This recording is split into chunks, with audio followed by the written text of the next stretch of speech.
ഇത് മനസ്സിലാക്കിയിട്ടാണ് എഴുതേണ്ടതും പറയേണ്ടതും എല്ലാം. പോലപ്പോ നാളെ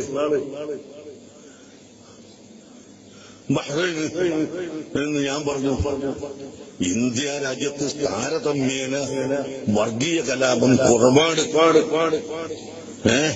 മറ്റ് അറബ് രാഷ്ട്രങ്ങളിൽ ചില സ്ഥലത്തൊക്കെ ഉണ്ടാവുന്ന ആ കലാപമൊന്നും നമ്മളെ ഇന്ത്യയിലില്ല. നമ്മളെ ഇന്ത്യ പരമാവധി താരതമ്യേന ശരിയാണ്. അപ്പൊ ചോദിച്ച് ഗുജറാത്തിൽ അതുണ്ടായിട്ടില്ലേ, മറ്റോടത്തുണ്ടായിട്ടില്ല? ഞാൻ പറഞ്ഞു പണ്ടുണ്ടായതൊക്കെ അത് കഴിഞ്ഞ്, അതിനെപ്പറ്റിയല്ല ഇപ്പൊ നമ്മൾ സംസാരം.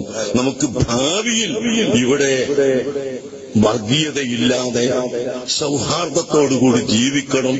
അതിനെന്താണ് വഴി എന്ന് നോക്കാനാണ് ഞങ്ങൾ ശ്രമിക്കുന്നത്. അതാണ് ഞങ്ങളെ കേരള യാത്രയിലുണ്ടായത്, അതാണ് ഞങ്ങളെ കർണാടക യാത്രയിലുണ്ടായത്. ഞങ്ങളെ എല്ലാ യാത്രയിലും ഈ രാജ്യത്തുള്ള ജനങ്ങളെ മതസൗഹാർദ്ദത്തിലും മതമൈത്രിയിലും കഴിവിന്റെ പരമാവധി നിർത്താൻ ശ്രമിക്കലാണ് ലക്ഷ്യം എന്ന് പറഞ്ഞ അതിനാണ് എഴുതിവിടുന്നത്. ഗുജറാത്തിലുണ്ടായ സംഭവം ഇത്രയും വലിയൊരു നേതാവ് അറിഞ്ഞിട്ടില്ല. നേരത്തെ ഇയാളെ പറ്റി എഴുതിയോളം തന്നെ അതിനെപ്പറ്റി ബിഷപ്പിനെ പറ്റി എഴുതിയോളൂ. ബിഷപ്പ് എന്ന് പറഞ്ഞത്, ബിഷപ്പ് ഇവിടെ സൂക്ഷിക്കണേ, ഇവിടെ മദ്യം ഉണ്ട് എന്ന് പറഞ്ഞു. ഇയാളെ ധാരണ മദ്യം ഇല്ലാത്ത ഹോട്ടലിൽ പോയിട്ട് എടുത്തതാ. അയാൾ ഇവിടെ മദ്യം ഉണ്ടോ? നേരെ പത്രക്കാരൻ എഴുതുന്നത് ഇവിടെ ബിഷപ്പ് വന്ന ഉടനെ മദ്യമുണ്ടോ എന്ന് അന്വേഷിച്ചു. അപ്പോൾ ഈ വക റിപ്പോർട്ടുകൾ കൊടുക്കുന്നതിന് പകരം പത്രക്കാരും മുഅല്ലിമീങ്ങളും മറ്റ് വാർത്താമാധ്യമക്കാരും എല്ലാവരും നമ്മുടെ രാജ്യത്ത് എന്താണ് നന്മ എന്ന് നോക്കിയിട്ടാവണം പ്രവർത്തിക്കുന്നത്.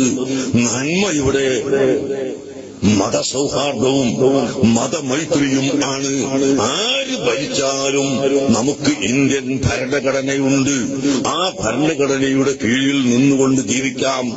ഇപ്പൊ ചോദിച്ചോളൂ, ഇന്ത്യൻ ഭരണഘടന 100% നിങ്ങൾക്ക് സമ്മതമാണോ? ഒരു ചോദ്യം. എന്നതിനർത്ഥമല്ല വേറൊരു ഭരണഘടന നമുക്ക് ഉണ്ടാക്കാൻ കഴിയും. ഉള്ള ഭരണഘടനയിൽ വെച്ച് നല്ലൊരു ഭരണഘടന. ഈ ഭരണഘടനയിൽ എല്ലാ മതക്കാർക്കും അവരുടെ മതം അനുസരിച്ച് പ്രവർത്തിക്കുകയും മതം പ്രചരിപ്പിക്കുകയും ചെയ്യാമെന്ന് ഉണ്ടല്ലോ. ഈ ഉള്ളതനുസരിച്ച് നമ്മുടെ ഭരണഘടന അനുസരിച്ച് നമുക്ക് മുന്നോട്ട് നീങ്ങാം. ഭരണം കയ്യിലെടുക്കാൻ പറ്റില്ല, നിയമം കയ്യിലെടുക്കാൻ പറ്റില്ല. അതാര് ഭരിച്ചാലും ശരി, അത് ദോഷം ചെയ്യുന്ന പക്ഷം നമുക്കവരോട് നിയമത്തിന്റെ ഉള്ളിൽ നിന്നുകൊണ്ട് ചോദ്യം ചെയ്യാം. നിയമത്തിന്റെ ഉള്ളിൽ നിന്നുകൊണ്ട്, നിയമം കയ്യിലെടുക്കാതെ നിയമത്തിന്റെ ഉള്ളിൽ നിന്നുകൊണ്ട്. അയാൾ പത്രക്കാരനാണല്ലോ അല്ലേ? വിട്ടുപോണ്ട അങ്ങനൊന്നും. നമുക്ക് ചോദ്യം ചെയ്യാം, ഗവൺമെന്റിനെ ചോദ്യം ചെയ്യാം.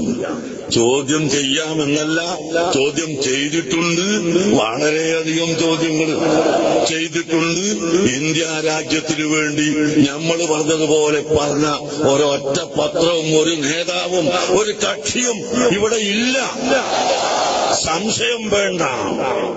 ഇപ്പോൾ ഞാൻ ലണ്ടനിലായപ്പോഴാണ് ഇവിടെ ഒരു പ്രസ്താവന വന്നത്, ദാഇഷിന്റെ പ്രസ്താവന. ഇന്ത്യ രാജ്യത്ത് വലിയ അക്രമങ്ങൾ നടക്കുന്നു, മുസ്ലിമുകൾ പീഡിപ്പിക്കപ്പെടുന്നു, അതുകൊണ്ട് ഞങ്ങളുടെ പ്രതിനിധി അങ്ങോട്ട് കടന്നു വരുന്നു, ഞങ്ങൾ ഇന്ത്യ രാജ്യത്ത് പ്രവർത്തിക്കുന്നു എന്ന് നിങ്ങളൊക്കെ കൊടുത്തിട്ടില്ലേ? എന്റെ പ്രസ്താവന കൊടുത്തിട്ടില്ലേ? കൊടുത്ത പത്രക്കാരൊക്കെ എനിക്കറിയാം, നല്ല കൂട്ടരാണ്. എന്താണ് കൊടുത്തത്? നമ്മളെന്താ പറഞ്ഞത്? ഇവിടെ ഇന്ത്യ രാജ്യത്തിന്റെ പുറത്തു നിന്ന് ആരും ഇറങ്ങി വരേണ്ട ആവശ്യമില്ല. ഞങ്ങളെ ഉപദേശിക്കാനും ഞങ്ങൾക്കിവിടെ സമാധാനം നിലനിർത്താനും ഇന്ത്യയുടെ പുറത്തു നിന്ന് നിങ്ങളാരും കടന്നു വരേണ്ടതില്ല. ഒരു സംഘടനയും കടന്നു വരണ്ട. ഞങ്ങൾ ഇന്ത്യ രാജ്യത്തിന്റെ ഭരണഘടന അനുസരിച്ച് അതിന്റെ പരിധിയിൽ നിന്നുകൊണ്ട് ജീവിക്കുന്നവരാണ് എന്ന് കൊടുത്ത പത്രം, ഇവിടുത്തെ എല്ലാ പത്രങ്ങളും, അതുപോലെ അറബി പത്രങ്ങളും ഇംഗ്ലീഷ് പത്രങ്ങളും മുഴുവനും കൊടുത്തു.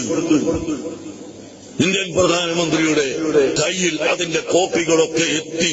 ആ എത്തിയതിന്റെ പിറ്റേ ദിവസമാണ് അദ്ദേഹം ഈ രാജ്യത്തെ മുസ്ലിംകളെ സംബന്ധിച്ച് സംസാരിച്ചിട്ടുള്ളത് എന്നുകൂടി ഞാൻ നിങ്ങളോട് പറയുന്നു. അതുകൊണ്ട് തന്നെ ഞങ്ങൾ ഇവിടെ സമാധാനത്തിന് വേണ്ടി പ്രവർത്തിക്കുന്നവരാണ്. ഇൻഷാ അല്ലാഹ്